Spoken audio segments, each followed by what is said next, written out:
Chapter 9. Triggers of Joy. What calls joy forth? Joy does not arise randomly.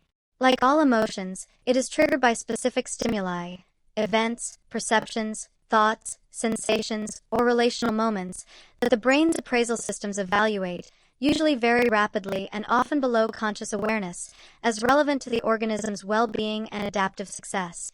Some of these triggers appear to be universal, shared across cultures, ages, and individual histories with sufficient consistency to suggest that they are rooted in the evolved architecture of the human nervous system.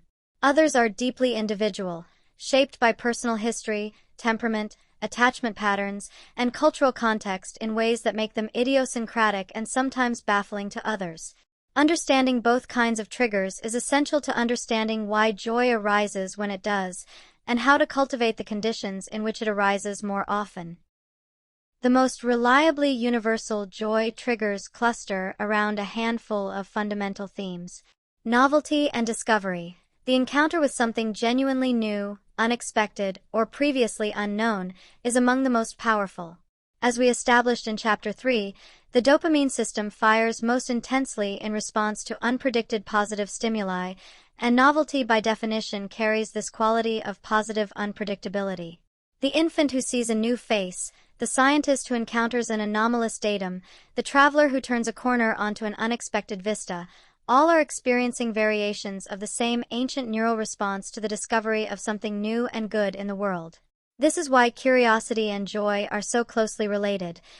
Curiosity is the forward edge of joy, the anticipatory state that precedes the dopamine surge of discovery. Social connection and belonging. Social connection and the experience of genuine belonging rank among the most powerful and most universal joy triggers available to human beings. The evidence for this is both evolutionary and empirical. Human beings are among the most intensely social of all mammals. Our survival as a species has depended, throughout most of our evolutionary history, on our ability to form and maintain stable cooperative groups. The neural and chemical systems that make social connection feel rewarding, particularly the oxytocin and opioid systems, are therefore ancient, powerful, and extraordinarily sensitive. The joy of being truly seen by another person, of belonging fully to a group, of shared laughter, of the specific warmth that arises when someone demonstrates genuine care for your well-being, triggers a neurochemical cascade that is both immediate and powerfully motivating. Research by Julianne Holt-Lunstad and colleagues, synthesizing data from over 300,000 participants across multiple studies, found that strong social relationships were associated with a 50% increase in the likelihood of survival compared to weak social connections, an effect size comparable to quitting smoking and larger than the effects of obesity, physical inactivity, or alcohol consumption. Joy, in the form of social belonging and genuine connection, is not merely pleasant. It is, quite literally, life-sustaining. And the absence of social connection, loneliness, is among the most reliable suppressors of joy available, producing a neurobiological state characterized by threat vigilance, reduced oxytocin, impaired sleep, and the kind of chronic low-grade physiological stress that, sustained over time, damages health at a cellular level. Beauty, nature, and the aesthetic trigger. Beauty, visual, auditory, and natural, is another universal joy trigger, though the specific forms of beauty that produce the most powerful responses vary significantly across individuals and cultures.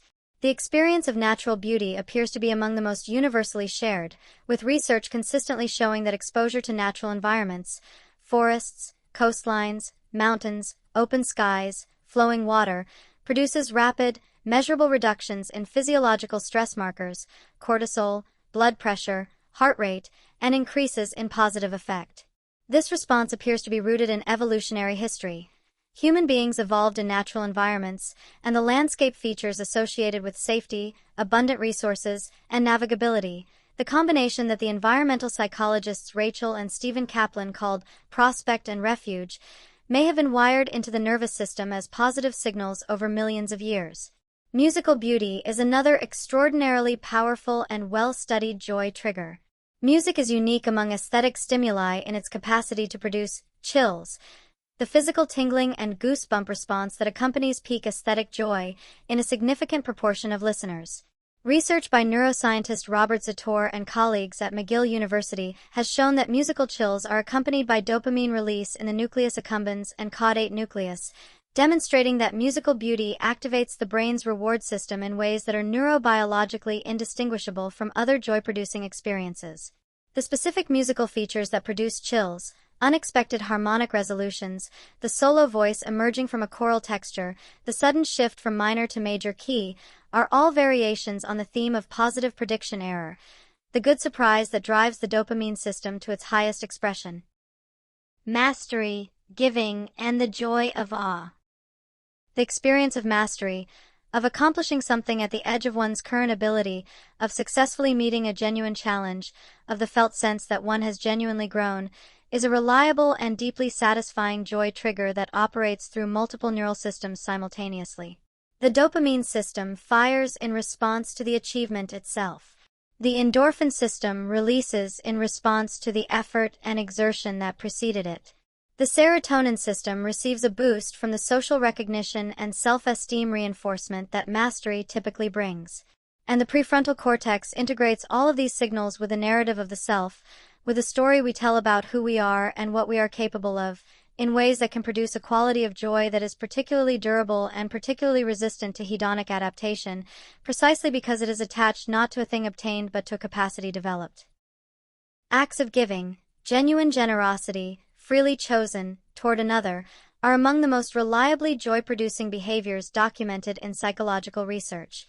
A 2008 study by Elizabeth Dunn and colleagues at Harvard found that participants who spent money on others reported significantly higher happiness than those who spent the same amount on themselves, and this prosocial spending effect has been replicated across dozens of subsequent studies in countries from Canada to Uganda to India. The joy of giving is mediated in part by the oxytocin system. Generosity activates social bonding, in part by the dopamine system. Giving is a form of prosocial achievement, and in part by the so-called helper's high, the endorphin surge associated with altruistic action that has been documented in volunteers, donors, and anyone who has felt the specific, luminous warmth of having made a genuine difference to another person's experience. The individuality of the joy system. For all that the universal triggers share, the joy system is also powerfully individual, shaped by temperament, personal history, sensory sensitivity, and the particular contours of a given person's neural architecture and life experience. What floods one person with joy may leave another genuinely unmoved, and this individual variability is not a failure of appreciation or a character defect. It is the natural expression of the extraordinary diversity of human nervous systems and the particular experiences that have shaped each one.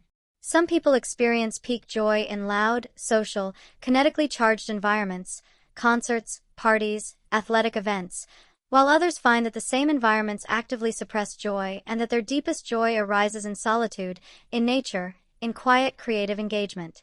Neither is more valid than the other. Neither is more truly joy. They are simply different expressions of a system that has been sculpted into a particular shape by a particular life.